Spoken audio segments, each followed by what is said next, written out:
Corona വ്യാപനം നിയന്ത്രണ വിധേയമാക്കി ഓരോ ഗൾഫ് രാഷ്ട്രങ്ങളും ഉണരുകയാണ്. വരാൻ പോകുന്ന നല്ല നാളുകളെ പ്രതീക്ഷയോടെ ഉറ്റുനോക്കി പഴയ നിലയിലേക്ക് കടക്കുകയാണ്. സ്കൂളുകൾ തുറന്നു, ഓഫീസിലേക്ക് പഴയതുപോലെ എല്ലാവരും എത്തി തുടങ്ങി, നഗരങ്ങൾ ഉണർന്നു. പ്രവാസികളും പ്രതീക്ഷയോടെ ജോലികളിൽ വ്യാപൃതരായി. എന്നാൽ നൽകി വരുന്ന ഇളവുകളെല്ലാം തന്നെ ഓരോന്നായി നീക്കുകയാണ് ഒമാൻ. പ്രത്യേകിച്ച് പ്രവാസികൾ ശ്രദ്ധിക്കണം. നമസ്കാരം, പ്രവാസി മലയാളിയിലേക്ക് സ്വാഗതം. പ്രവാസി വാർത്തകൾക്കായി ഈ ചാനൽ സബ്സ്ക്രൈബ് ചെയ്യൂ.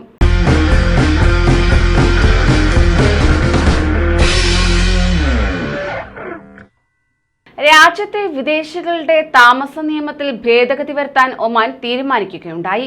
ഒമാനിൽ താമസിക്കുന്ന വിദേശികൾ തങ്ങളുടെ റെസിഡന്റ് കാർഡുകൾ കാലാവധി കഴിയുന്നതിന് 15 ദിവസം മുമ്പ് തന്നെ പുതുക്കണമെന്ന് മുന്നറിയിപ്പ് നൽകിയിരിക്കുകയാണ്.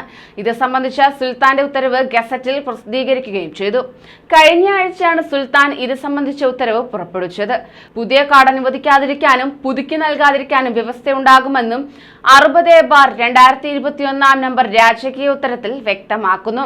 നേരത്തെ കാലാവധി കഴിഞ്ഞ് 30 ദിവസത്തിനുള്ളിൽ തന്നെ റെസിഡന്റ് കാർഡ് പുതുക്കിയാൽ മതിയായിരുന്നു. എന്നാൽ ഇതാണ് 15 ദിവസത്തിനുള്ളിൽ പുതുക്കണം എന്ന നിയമം വന്നിരിക്കുന്നത്. പുതിയ നിയമപ്രകാരം 10 വയസ്സിന് മുകളിലുള്ള എല്ലാ സ്വദേശികൾക്കും തിരിച്ചറിയൽ കാർഡ് നിർബന്ധമാക്കിയിട്ടുണ്ട്. നേരത്തെ ഇത് 15 വയസ്സിന് മുകളിലുള്ളവർക്കായിരുന്നു നൽകിയിരുന്നത്. അതേസമയം സ്വദേശി സ്കൂളുകളിൽ ഈ മാസം 19-ന് ക്ലാസുകൾ ആരംഭിക്കുന്നതാണ്. സാധാരണ സ്കൂൾ തുറക്കുന്ന സമയത്ത് വലിയ തരത്തിലുള്ള കച്ചവടമാണ് നടക്കുന്നത്. എന്നാൽ ഇത്തവണ വലിയ രീതിയിൽ കച്ചവടം നടക്കുന്നില്ലെന്ന് കച്ചവടക്കാർ വെളിപ്പെടുത്തുന്നു. ഒരു പ്രമുഖ മാധ്യമമാണ് വാർത്ത റിപ്പോർട്ട് ചെയ്തിരിക്കുന്നത്.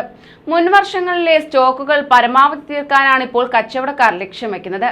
കോവിഡ് ഇപ്പോഴും വിട്ടുപോയിട്ടില്ലാത്തതിനാൽ തന്നെ പഴയ പോലെ സ്കൂളുകളിൽ അധ്യയന വർഷം മുഴുവൻ പ്രവർത്തിക്കാൻ സാധിക്കുമോ എന്ന കാര്യത്തിൽ ആശങ്ക രേഖപ്പെടുത്തുകയാണവർ.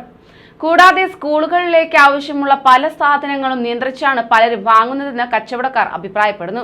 സ്കൂൾ യൂണിഫോമുകൾ വാങ്ങുന്ന കടകളിൽ തിരക്കുകൾ അനുഭവപ്പെടുന്നുണ്ട്. സ്കൂൾ തുറക്കുന്നതിനോടനുബന്ധിച്ച് ടൈലറിംഗ് കടകളിൽ ആളുകൾ എത്തുന്നുണ്ടെന്ന് കച്ചവടക്കാർ അഭിപ്രായപ്പെടുന്നു. കൂടുതൽ കച്ചവടം ഇന്ത്യൻ സ്കൂളുകൾ തുറക്കുമ്പോൾ കിട്ടുമെന്ന പ്രതീക്ഷയിലാണ് കച്ചവടക്കാർ ഏവരും. കൂടുതൽ പ്രവാസി വാർത്തകൾക്കായി ഈ ചാനൽ സബ്സ്ക്രൈബ് ചെയ്യൂ.